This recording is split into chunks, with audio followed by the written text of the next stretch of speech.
Her breath fogged the glass. The tide rose and fell.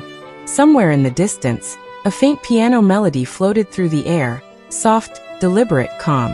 She didn't know it yet, but that sound would soon change everything. Days passed, though Ava had stopped counting them.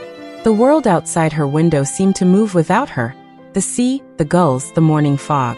She no longer checked the time. She didn't need to. Her routine was simple. Wake, walk, stare, think, repeat. And yet, despite all the silence she'd begged for, her mind remained loud. It followed her everywhere, whispering, arguing, replaying. One morning, she wandered down the shoreline, camera in hand. The tide was low, and the air tasted like salt and memory. That's when she saw her.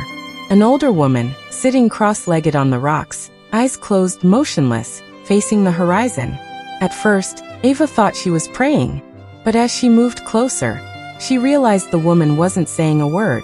She was simply still. The woman's name was Lena, a retired pianist who had moved to the coast after losing her husband.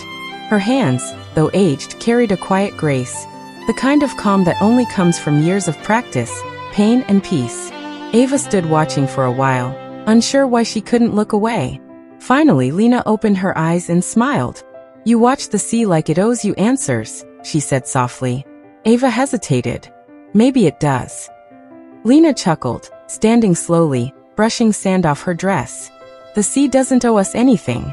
It just reflects what we bring to it."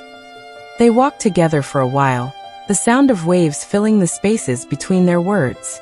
Ava eventually confessed, not everything, but enough.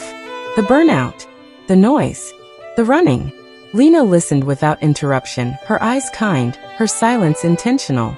When Ava finished, Lena paused and said, "Your mind is like an instrument. Undisciplined, it makes noise. Trained, it makes music." Ava frowned. "So what? You're saying I just need to control my thoughts?" Lena shook her head. "No. You don't silence the mind. You teach it how to listen." Ava didn't fully understand, but something about the words lingered, like the aftertaste of truth. Lena invited her to join the next morning for what she called practice. No promises, no lessons, just sitting, breathing, and observing. "Come if you want," she said. "Or don't. Either way, the sea will be here." As Ava walked back to her room that night, her thoughts felt different. Not quieter, but curious. For the first time in months, she looked forward to morning.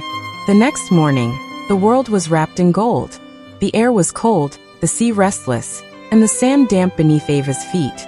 She found Lena sitting on the same rock, eyes closed, breathing as if time itself waited for her. Without a word, Ava joined her, sitting beside her, mimicking her posture. Lena smiled faintly. "We begin simple," she said. 10 minutes. You sit, breathe, and notice." Ava nodded, confident at first. But within 30 seconds, her mind began to protest. "Did I lock the door? Why is it so cold? What if I'm doing this wrong?" Her legs ached. Her thoughts ran wild. Every sound, every crashing wave felt too loud. She opened her eyes. Lena hadn't moved. Not once. Ava tried again the next day. And the next. Each morning was the same. Restless thoughts, shifting posture, an invisible war between stillness and noise. By the end of the first week, she was ready to quit. "What's the point?" she snapped one morning. "It's just sitting here doing nothing." Lena opened her eyes, calm as ever. "You're not doing nothing," she said. "You're meeting yourself for the first time." Those words struck deeper than Ava expected. Meeting herself.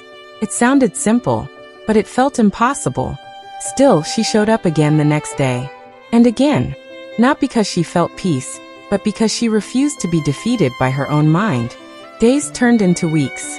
One morning, during her practice, something subtle changed. Her thoughts came. But she didn't chase them. Her body fidgeted, but she stayed.